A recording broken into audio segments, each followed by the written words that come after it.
Kung ang iyong kasintahan ay lumalayo at nararamdaman mong nawawala na ang lahat, maaaring baguhin ang video na ito ang lahat ngayon. Manatili hanggang sa dulo dahil ibibigay ko sa iyo ang pinakamakapangyarihang panalangin para sa pagkakasundo.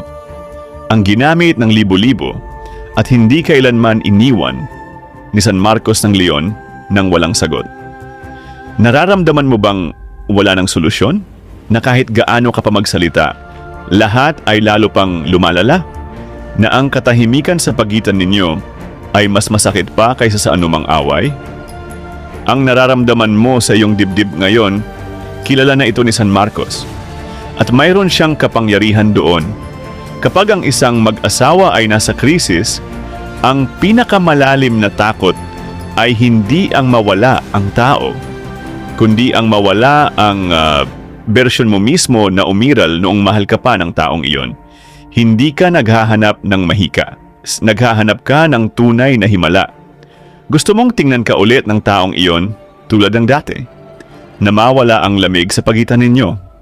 Na bumalik ang pagmamahal na nagbuklod sa inyo.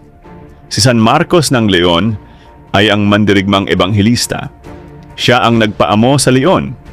Siya ang may kapangyarihan sa mga mapanghimagsik na kalooban, sa mga tumitigas na puso, at sa mga relasyong tila walang pag-asa. Hindi mahalaga kung gaano katagal kayo sa krisis. Hindi mahalaga kung ilang beses na kayo nag-away.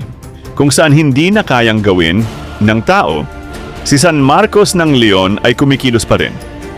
San Marcos na makapangyarihan, ikaw na nagpaamo sa umaalulong, palamigin mo ngayon ang puso ng taong nagpagising sa akin sa gabi, na ang lamig ay matunaw, na ang pagmamataas ay sumuko, na ang pagmamahal na nagbubuklod sa atin ay maging mas malakas kaysa sa lahat ng nagpapaghiwalay sa atin. Mangyari nawa ito. Amen? Ulitin ang panlangin ito ng 3 beses habang may nagliliyab na pulang kandila. Isulat ang pangalan ng taong iyon sa papel. Ilagay ito sa ilalim ng kandila at isuko ang iyong sarili ng may buong pananampalataya. Kung nakarating ito sa iyo ngayon, hindi ito nagkataon. Ikaw ay nahanap ni San Marcos. Isulat sa mga komentos kung ikaw ay nagdadaan sa krisis sa iyong relasyon. Nais kong manalangin para sa iyo.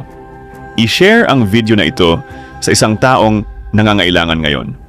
Maaari itong maging himala na hinihintay niya. Kung gusto mo ang